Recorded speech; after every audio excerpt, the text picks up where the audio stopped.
All right. Good morning, everybody. Nothing to talk about. Slow news day here in Washington, D.C. So let me just say a couple of things off the bat. First of all, I think the president's peace plan in Iran is already bearing real fruits for the American people.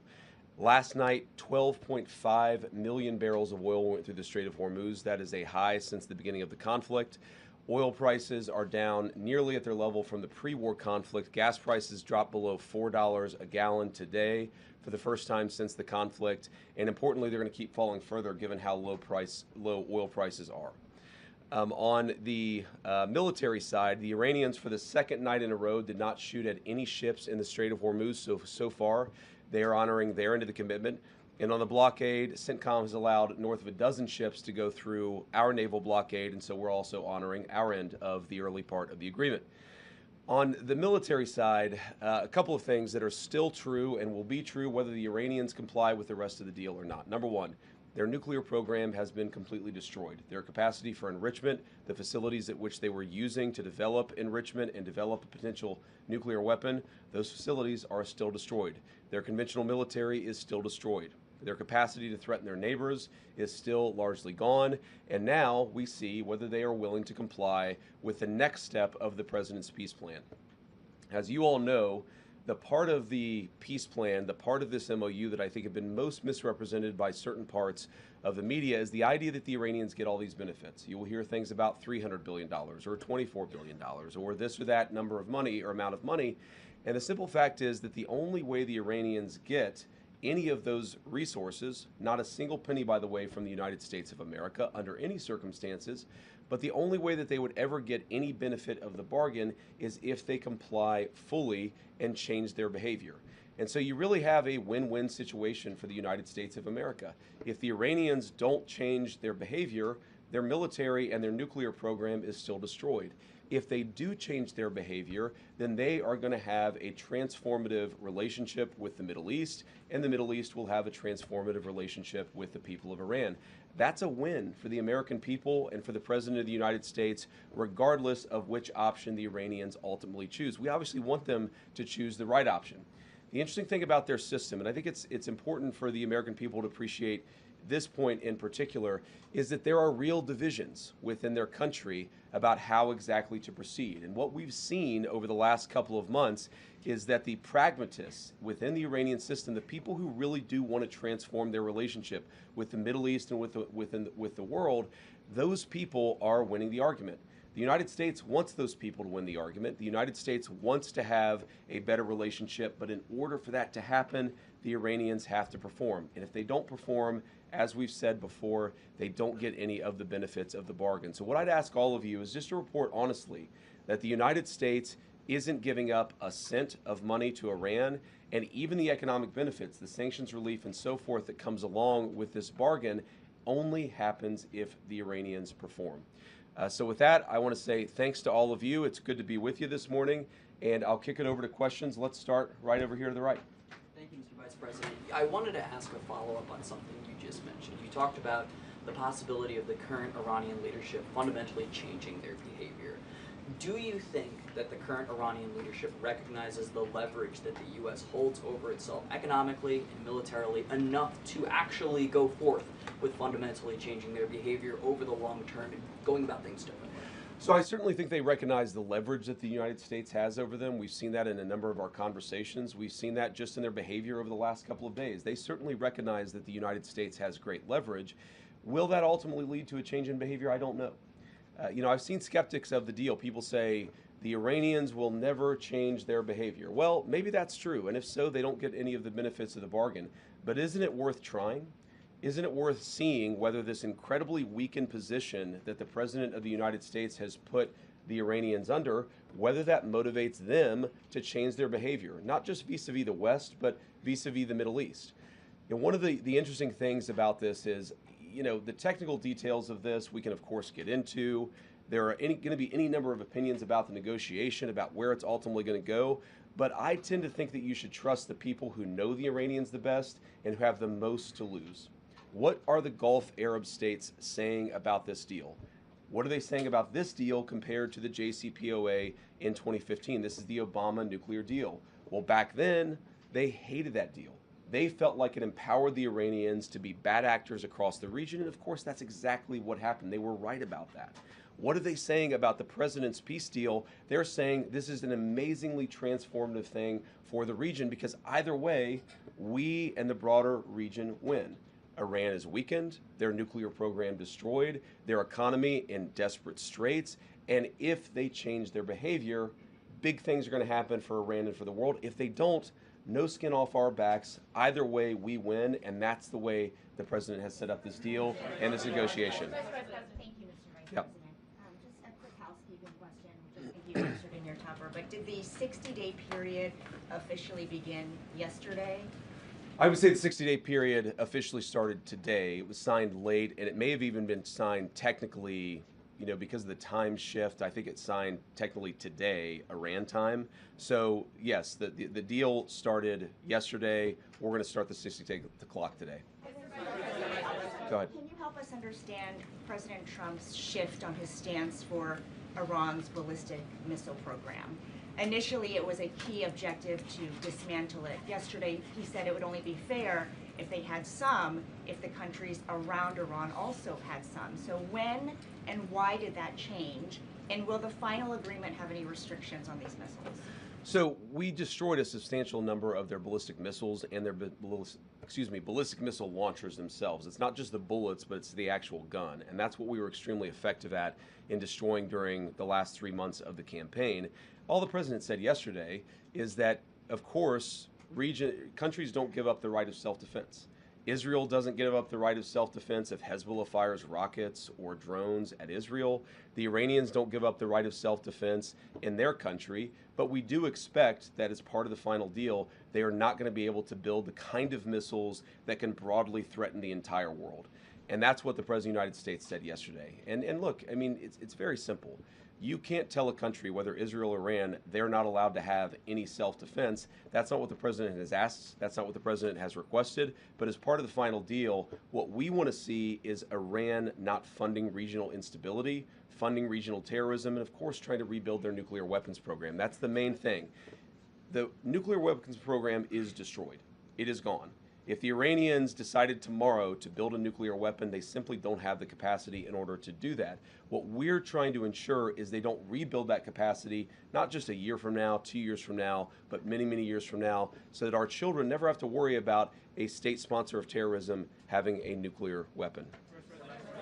Thank you, Mr. Vice President. You were just saying that you're hoping this deal would prevent Iran in the future from getting a nuclear weapon, but from what's been put out there of the MOU, I'm curious, how does the MOU reflect that in the future Iran will not, in fact, get a nuclear weapon? What's stopping them from down the road, to your point, rebuilding and restarting from where we were pre the war? Well, number one, they would have to get a lot of money in order to rebuild their nuclear program. You're talking about billions and billions of nuclear infrastructure that the United States destroyed.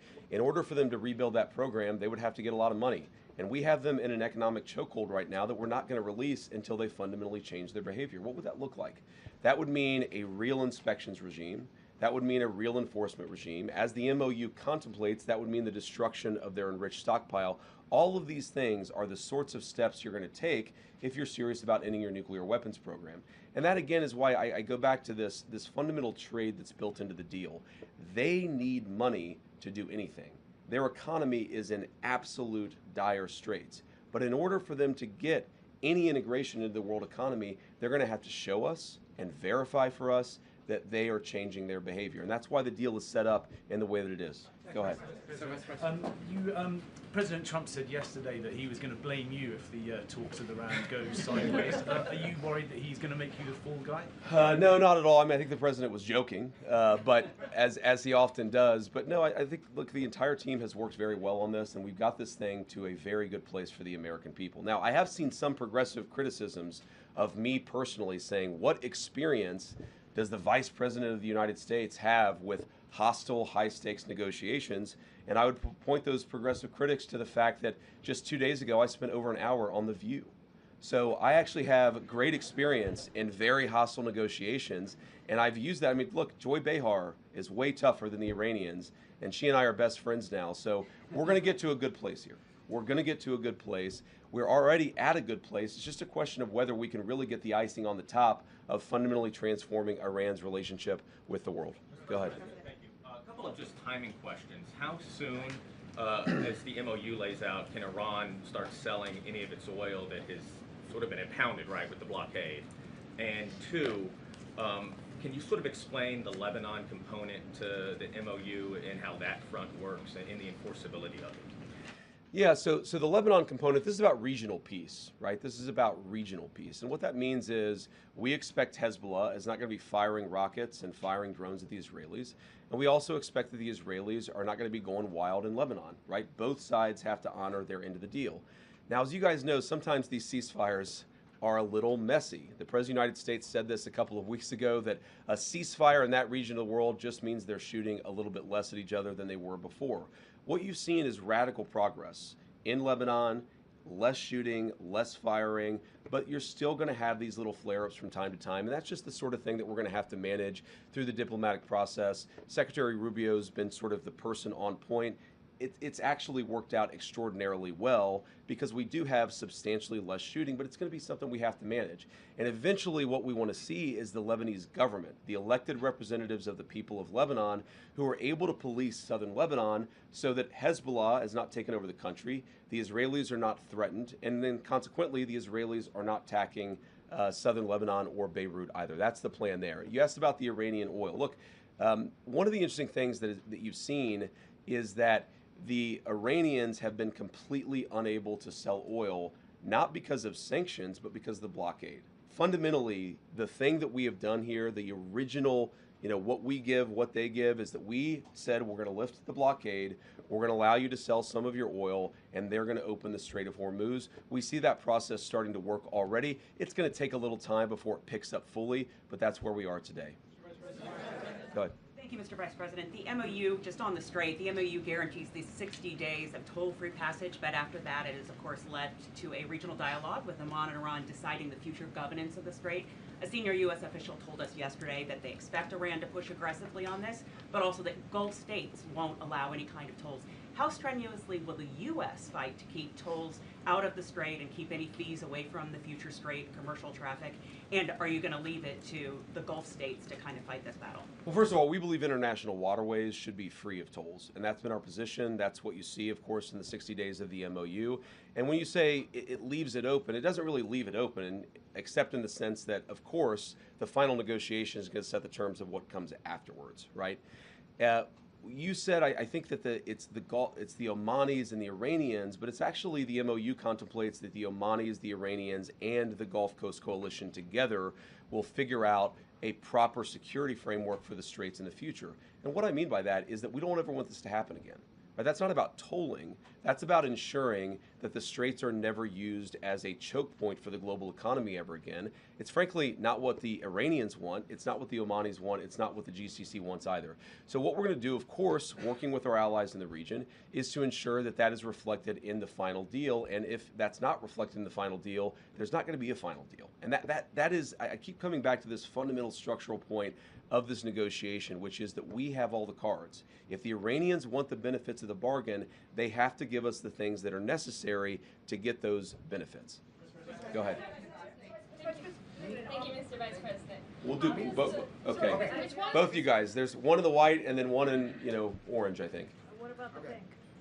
I'm sorry? Okay. Maybe I'm colorblind. It looks more orange to me. I don't want to have a debate about that. Orange, pinkish. You go first, and then in front of you can go second. President, me first. Thank you, Mr. Vice President.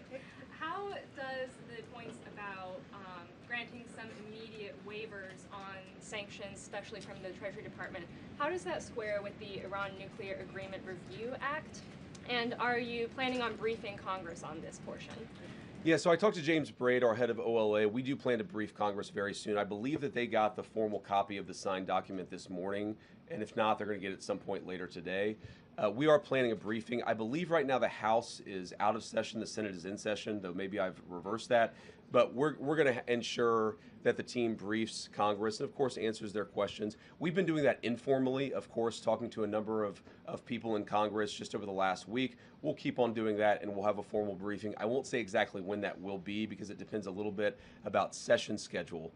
Your point about the sanctions is I'll go back to what I said earlier, which is really the choke point on Iranian oil was never the sanctions. We didn't see that as a major concession to the Iranians. Frankly, the Iranians didn't see that as a concession to them because what prevented them from selling oil was not the sanctions. They were selling plenty of oil without any discount because the sanctions were just fundamentally ineffective at that point. What the sanctions did do is move the Iranian financial system to sort of the shadow banking system. So by lifting the blockade, that's the significant thing that has changed. And by lifting the sanctions, we're actually going to be able to see a little bit where their financial system actually sends money and receives money. That's a real benefit to the American people, and that's really the only thing that has changed by the change in sanctions. Oh, sorry, I forgot that part of the question. No, we don't think so. We actually have an opinion from OLC we feel quite confident about that, Congress does, there are certain things that require congressional approval. There are certain things that don't require congressional approval. We feel quite confident that we can temporarily lift those sanctions without going to Congress and seeking their approval on that. Apparently, there's been reports coming out of Israel that Iran is already funneling oil money to Hezbollah even before this particular MOU was signed. And how exactly is the U.S. looking at this? If we're talking about behavior on part of Iran, October 7th happened. And if there's concern that perhaps Hezbollah could end up doing some sort of attack on that scale, then, how exactly are we talking about the reaction from the United States if we're talking about perhaps a humongous scale attack that actually could happen? Are we waiting for that type of attack? What exactly is a scale here? Sorry, you said what exactly is a scale? Well, what type of attack would it take to actually get a reaction from the United States to say, okay, now we're actually going to start dropping bombs on Iran for having bad behavior? Well, we don't want a scale of any attack. Any attack, whatever its scale, is unacceptable under this agreement. Now, you asked the question saying that oil money was flowing to Hezbollah before the MOU was signed. And it's one of the reasons why we are actually engaged in this process is to ensure that no money is flowing to Hezbollah. So it's interesting where people will say that the MOU is bad because the MOU produces consequences that were actually happening well before the MOU was signed. That's not a reflection on the MOU. That's a reflection of why we need the MOU to ensure that we have the regional peace and stability that we need. Now, what I would say to some of the critics of the deal that I've heard that will say, well, Iran's going to get all this benefit. I'll repeat what I've said, and I'm probably going to have to repeat it a number of times, is what is the benefit that the Iranians get that they didn't have before? And the answer is nothing. They don't get anything unless they change their behavior. If they change their behavior, that is a thing to celebrate. That's going to transform the Middle East for a generation. If they don't change their behavior, they don't get the benefit of the bargain. And I think, I got to be honest, I think fundamentally this idea that, and it's a misrepresentation of the MOU, this idea that the Iranians get all these benefits before the deal is actually consummated. The idea that they get benefits before they change their behavior is fundamentally a talking point that is issued by people who want the conflict to continue indefinitely, despite the fact that that's not good for the American people and it's not good for the region. Way in the back. All the way back in the red. Thank you so much, Mr. Vice President. Mr. Vice President. Red here, you mean? Are you red? We'll do, okay, sorry. Thank you. I'm wearing bright red. So many today. people are wearing red. You can go first. Kara, right? Thank you, Kara. Okay, Thank and then you. next after that. Okay, great. Could you highlight the major differences between this deal and President Obama's deal in 2015 and why the administration believes that this deal is superior? And second, Mr. Vice President, President Trump has been vocal lately about his disapproval for Bibi Netanyahu's attacks on Lebanon.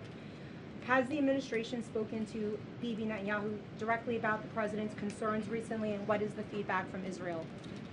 Yeah, so we speak to Bibi or speak to somebody in the Israeli government, just as we speak to the Gulf Coast Coalition, our regional partners, pretty much every day, at least at some high level of our government. Look, the president's been very clear. He does not withdraw from Israel. No one could withdraw from another country the right of self-defense. Israel has the right to defend itself, but fundamentally, the Israelis, just like everybody else, have to respect this peace process that is fundamentally good for them and good for the entire region. What the president has grown frustrated sometimes is that we seem to be right on the cusp of a major breakthrough in the agreement, and then all of a sudden there's a major explosion that goes off in a civilian population center in Beirut, and a lot of people who have nothing to do with Hezbollah lose their lives. That's not acceptable. That's the sort of thing that we've asked for closer coordination so that we ensure it doesn't happen. And our message to the Israelis, just as our message to everybody else, is fundamentally, we want this peace process to be good for you. We do not want Hezbollah attacking Israel, but in order to ensure that that happens, we have got to actually build the kind of regional framework that can cut off the money to Hezbollah, cut off Iranian support for Hezbollah, and also ensure that Lebanon's territorial sovereignty is respected by all parties. And the difference between the two agreements. So first of all, the two big differences are not even in the substance of the deal itself, but something I said earlier are, number one, the Gulf Coast Coalition loves this deal because they think that it makes Iran weaker. They hated the Obama deal because they thought that it made Iran stronger. They know more about this, and they have more to lose than anybody, including the United States of America, so I trust their judgment. The second thing is where the deal came from. You have to remember, in 2015, Iran had built a sophisticated nuclear weapons program with a nuclear weapons stockpile. So the perspective that we came at as the United States was, you already have a really nice nuclear program, we're going to bribe you with American money in order to stop it. Our perspective and where we're coming at it is, we already destroyed your nuclear program. And so if you promise and show verifiable pathways to not rebuild it, then we're willing to give you some sanctions relief and things like that. So it's a fundamentally different perspective. Now, there are all these substantive differences as well. The Obama nuclear deal allowed enrichment. Ours will not. The Obama deal allowed the accumulation of stockpiled weapons-grade material. Ours is actually leading to the destruction of that stockpile of enriched material. So there are many differences. The Obama deal gave them over $1 billion of American money. This deal gives them $0 of American money. So a lot of substantive differences, but I think the most important differences are where we're coming at it from a position of strength and the fact that our Gulf Coast partners love this deal. No, sorry. I said the other, all the way in the back. Thank you. Margaret with the Daily Wire. The president has said that if Iran doesn't behave themselves, we're going to resume military action. So what is the red line for what Iran can do before they cross that red line and we do resume military action? Well, it's going to be a holistic approach where we look at their behavior. Are they funding terrorism? Are they leading to attacks of other people? Are they trying to get centrifuges to redevelop their nuclear weapons program? There are all these questions that we're going to ask about whether they've actually changed their behavior. Do they allow the inspectors in as they have promised that they would do, or do they refuse to allow those inspectors in? A whole host of things we're going to see. We're working towards a very successful resolution of this process. But again, it takes two to tango. And what the president's just saying is that we maintain economic, diplomatic, and military leverage that nobody else in the world has. So if the Iranians want to change, great. We're going to help them. If they don't change, we still got all the cards. Thank you. Yeah. Oh, sorry. In the blue jacket. Yep. This one right here. This one right here, Mr. Vice President. That's a Navy jacket. Should we have a debate about the difference between blue and Navy? Not that guy, because you give a speech whenever you ask a question. I'm going to give her an opportunity. Hold on. Guys, you're speaking over the person who's asking the question. There's been a lot of frustrations with Americans, particularly about the gas prices. You touted the fact that they're coming down. The president has gone on True Social touting this. But when should they expect to see gas reach that $3 threshold? Well, I'm not an economist, and I think even the economists would get this wrong, but the fact that you've seen gas come down about 65 cents a gallon on the national average, and the fact that you see oil prices that are basically close to where they were at the very beginning of the conflict, I think you're going to see a substantial reduction in gas prices. I'm not going to predict the exact price. If I was able to do that, I might be in a different business than politics. But we do think you're going to see significant relief at the pump on top of what we've already seen. Thank you, Mr. Vice President. You keep saying that Iran will only reap economic rewards if they comply and change their behavior. But under this deal, they are being allowed now to sell their oil freely. Again, how is that not a financial benefit? And they're being allowed to do that without making any new concrete nuclear commitments. So can you explain how is that not lopsided? Well, first of all, they've made very concrete nuclear commitments. They have committed to the destruction of the highly enriched stockpile that they have in their possession. But number two, all we've done is lift the blockade in the Straits of Hormuz. We basically returned it to where it was before the conflict. The blockade is off. We put that in after the conflict started. The straits are now open. That's not a new benefit to the Iranians. They were selling oil for many, many years, well before we ever put the blockade. We opposed that blockade. They stopped selling oil, and now we've lifted the blockade in order to promote the free flow of energy across the world. Go ahead. A U.S. official described having secured some of these quote-unquote gentlemen's agreements with Iran on certain aspects of the negotiation. So when it comes to highly enriched uranium, can you walk us through what's been secured, even in these kind of gentlemen's agreements, on how exactly they're going to get rid of the stockpile? Are there agreements on low-grade enrichment? How long is the moratorium on enriching uranium for Iran? And are any of these gentlemen's agreements written down anywhere? So some of them are written down, but fundamentally, whether they're written down or spoken, this is why we structured the deal that we did, because we don't trust words. We trust action, and we trust conduct. And so we're going to reward conduct, and we're not going to reward any words, whether they're written on a sheet of paper or not. There's a lot of discussion, the MOU, the gentlemen's agreements, the final deal. Words don't matter, ladies and gentlemen. We're about verification. And so what we're going to do is to say, if they do the things that they have promised to do, they have promised not to enrich. They have promised that they would allow inspectors in to destroy that highly enriched stockpile, and then of course it's not usable anymore, you take it somewhere else. They promised a number of things, and that's why the deal contemplates a number of benefits if they do those things. But it doesn't do anything if they don't actually meet those promises. Go ahead. Follow up on that, sir. Go ahead. If they don't follow through with their commitment, will the U.S. go back to imposing sanctions and the blockade, or does Iran get to keep some of the concessions that it has already secured? Well, first of all, the sanctions are still on with the exception of the oil sanctions, which I talked about were no longer effective. The purpose of the oil sanctions is to drive down how much Iran is charging for a barrel of oil. Those sanctions had stopped being effective. The blockade is what's effective. And again, that's the thing that has changed in accordance with them opening the Strait of Hormuz. No sanctions will come off unless they perform the benefit of the bargain, and every sanction will come back on. Like hypothetically, let's say 2 years down the road, they've done what we need to see on the nuclear program, and we release the sanctions as the deal contemplates. Then they decide they're going to start rebuilding the nuclear program. Then, of course, those sanctions are going to come back on. And that's why it's really kind of like a dial. As they dial up their good behavior, we can dial up the economic relief. If they dial down their good behavior, we can turn it off. It's the good thing about having the leverage, and it's a good thing about being the United States of America, where we just fundamentally have so much influence in the world financial system. Go ahead. Thank you, Mr. Vice President. Thank you, Mr. Vice President. Leader Thune said it's unrealistic to get the Save America Act passed by attaching it to FISA, which is what the president's looking for. Do you believe this is possible? Well, why don't we try? Why don't we try and at least force people to vote against it? One of the things that sometimes frustrates me about the legislative process is that people will go into it saying, this isn't possible, therefore we're not even going to try. Well, let's actually see. Let's try it. And if it's not possible, then let the people put their name on it. This is also good for the American people.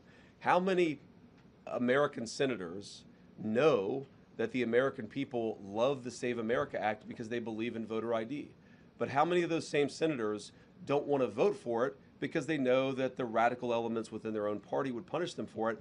Let people go on the record and actually answer to the American people, which is why I think we should do exactly as the president said. Rob.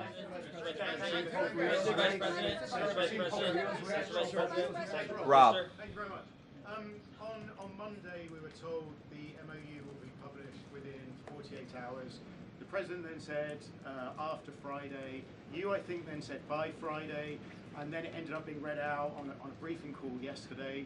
We were told the MOU had been signed electronically on Sunday. There was an Axios report that it hadn't been. There's going to be a signing ceremony on Friday, and then it's signed at Versailles last night. Is what's going on behind the scenes as chaotic as your public messaging? Well, I don't think our public messaging has been chaotic. I think dealing with a fractured Iranian system where communication isn't great is just sometimes something that we don't fully appreciate or we don't fully understand. What really happened here is that we did sign the MOU on Sunday. That locked into the terms of the deal.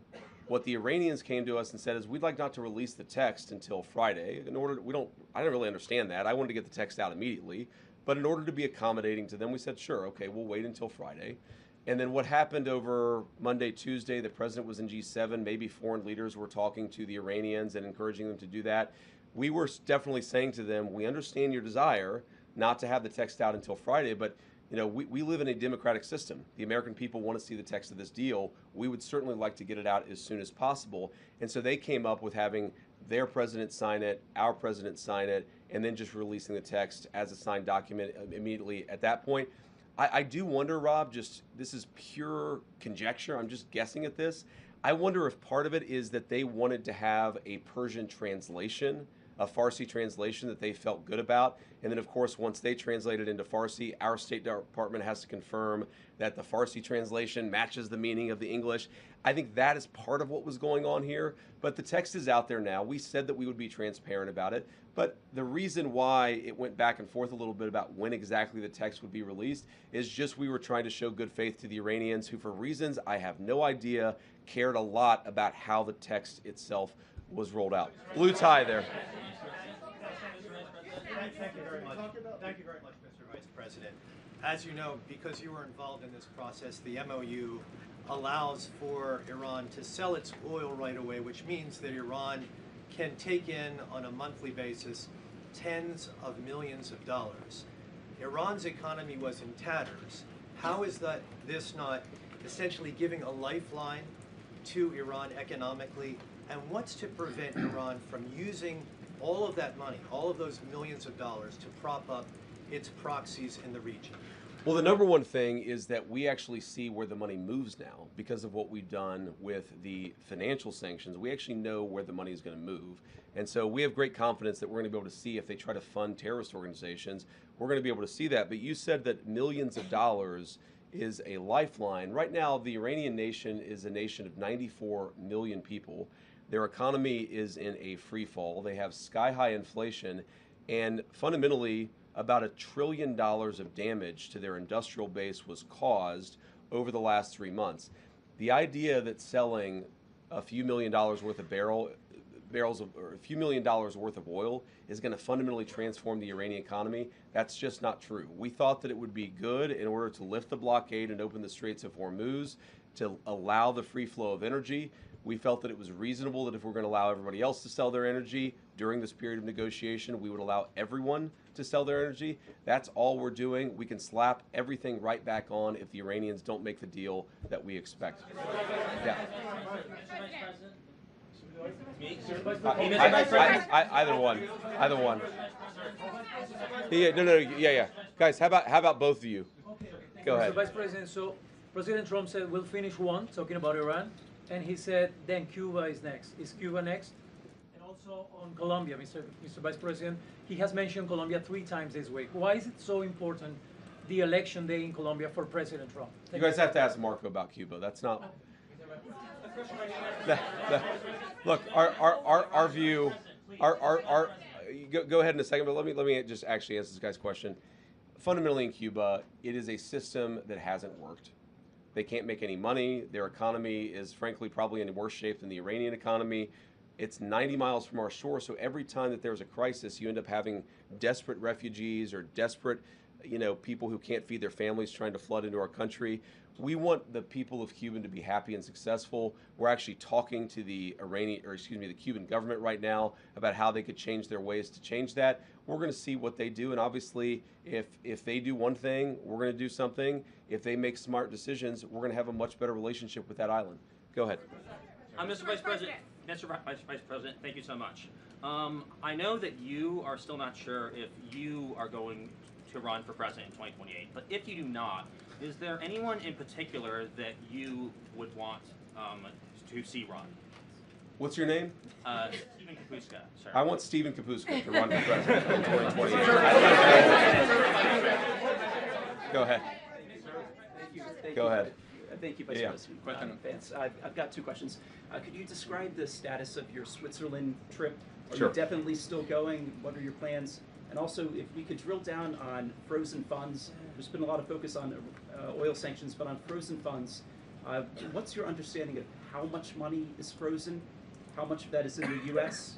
And a senior administration official briefed some of us reporters earlier this week that there might be small antes, is what he said, like small releases of money to build trust with the Iranians early on.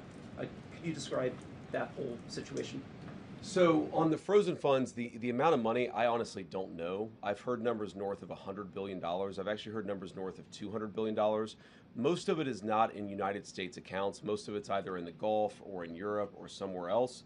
But I don't know the exact amount of money. It's a lot. It's one of the reasons why we've had such a successful chokehold on the Iranian economy, though by not even close to the main reason. We're not releasing a single dollar of that money until the Iranians perform. And there are a number of ways they could perform. For example, let's say they actually take meaningful steps, and this could happen very quickly, to destroy that stockpile of enriched material, then we're going to have a conversation about it.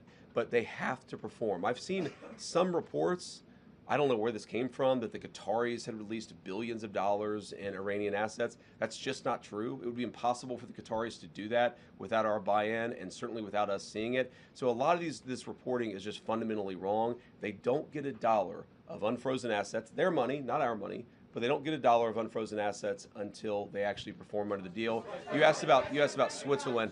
Our plan is to go to Switzerland. I don't know exactly when. The way that we're setting up this technical negotiation is that obviously you're going to have the political leadership involved. Excuse me. We're going to have people on the ground actually driving the technical talks, the nuclear talks. How do you destroy this highly enriched uranium? All that stuff. That you really just have to get into the nitty-gritty on. So, I plan to go to Switzerland. Exactly when, we think these technical negotiations are going to start sometime this weekend. That's still the plan, but that could change because it's not an easy country, Iran, to get out of, and so we're trying to figure out exactly when that's going to happen. I suspect this weekend, but I'm not sure. I may, it just depends on exactly when the Iranians can get there. We're trying to figure that out as we speak. But again, I suspect it will happen this weekend. We're going to find out exactly whenever the coming days. Go ahead, babe. Well, thank you so much, Mr. Vice President. Just two questions for you. To follow up on an earlier question, Secretary Rubio said in March that the goal of this war was to, quote, to eliminate the threat of Iran's short-range ballistic missiles. You just said earlier that the military program is destroyed. U.S. intelligence estimates that Iran still retains roughly 70% of its pre-war ballistic and cruise missile stockpile. So when did the administration decide to abandon that part of the original mission? And then just second as well, moving forward, are you leading the U.S. team moving forward in terms of the negotiations? How involved will you be? Yeah, so I'm certainly planning to lead the U.S. negotiating team. But on the first question, you talked about an intelligence report that was anonymously leaked to a reporter, that was not with context, and that frankly is not accurate. What has changed about the Iranian ballistics missile program is it matters much less the number of missiles they have, the number of bullets. What matters much more is the number of launchers they have, and importantly, the teams on the ground that have the capacity to launch those missiles. Their ability to launch missiles has been substantially degraded. Is it zero? No, but it's substantially degraded, and in that sense, we haven't abandoned the mission. We've accomplished that particular part of the mission. If you look at the Gulf Arab allies, and obviously the Israelis who faced a lot, the two of them together faced a brunt of these missile attacks, each of them feels substantially safer today from the Iranian missile threat than they did before. Obviously, that is something that we would like to continue. All the president said yesterday is that you can't expect any country to give up its right of self-defense. You have to have parity, and that's what the president of the United States was talking about. Go ahead. No, guys. Yeah. Leo's reaction to the MOU, the Memorandum of Understanding. I have it. What did he say? All right, okay. I'll give you the The short MOU, version. Cole. Sir. Yeah, sorry. Okay. He said. Go ahead. After you. I'll give you the short version. All right. He says he welcomes the agreement between the U.S. and Iran. He says it hopes it will help strengthen mutual trust, security, and stability in the Middle East, And he also hopes that it's truly a solution to the war and that the war is really over. What do you say to the Pope, sir? My response to that is praise Jesus. I'm glad that the Pope has positive things to say about our MOU. I think that the Pope is fundamentally accurate, and it's going to be good for the entire world. But we got to keep working at it to make sure that the Iranians honor the commitments that they've made. And then yes, you in front. Go ahead. Guys, with the thing is, there's so many people in here. I could say the red tie, and then 9 of you start shouting at us. The burgundy tie.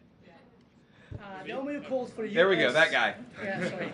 Thank you. The MOU calls for a U.S. troop withdrawal from the Gulf region tied to the final deal. Can you say whether the drawdown will affect U.S. forces past Iraq and Syria, where American troops currently help protect Kurdish-held areas from Iranian-backed militias? Okay, so the drawdown contemplated, again, this is the final deal. This is assuming that the Iranians comply, that they give us verification, that they take real substantial conduct towards this peace agreement. What we're saying is that we will withdraw troops to the pre-conflict level, meaning we're not going to keep a couple of extra aircraft carrier groups over there. The Iranians don't want that. Frankly, we don't want that either.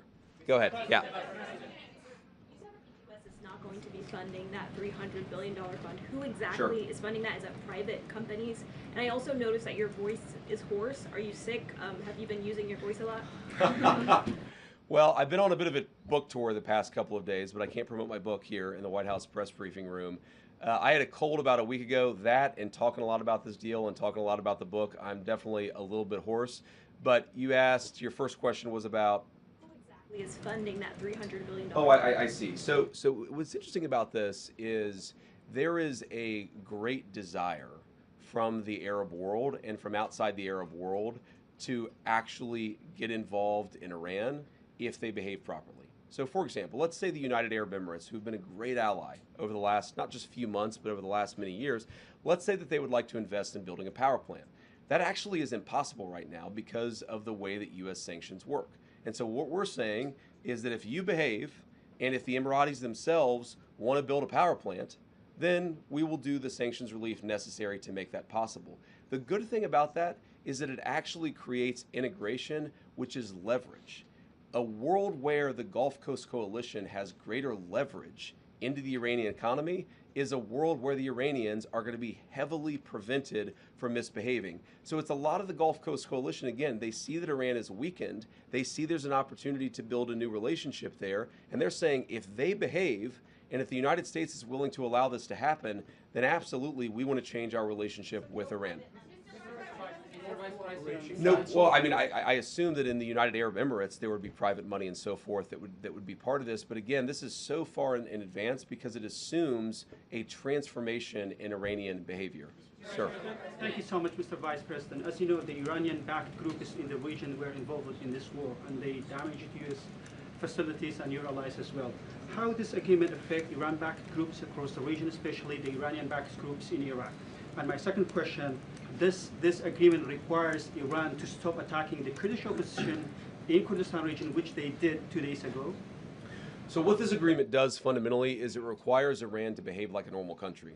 And if it doesn't, as so many people think that it never will, then it doesn't get any of the economic benefits. And if they do, then that's a great thing for everybody. It's a great thing for the Kurds. It's a great thing for anybody who has been under the brunt or under the threat of Iranian-funded terrorist organizations. The expectation is that Iran will stop that, and if they don't get the benefits of the bargain. John.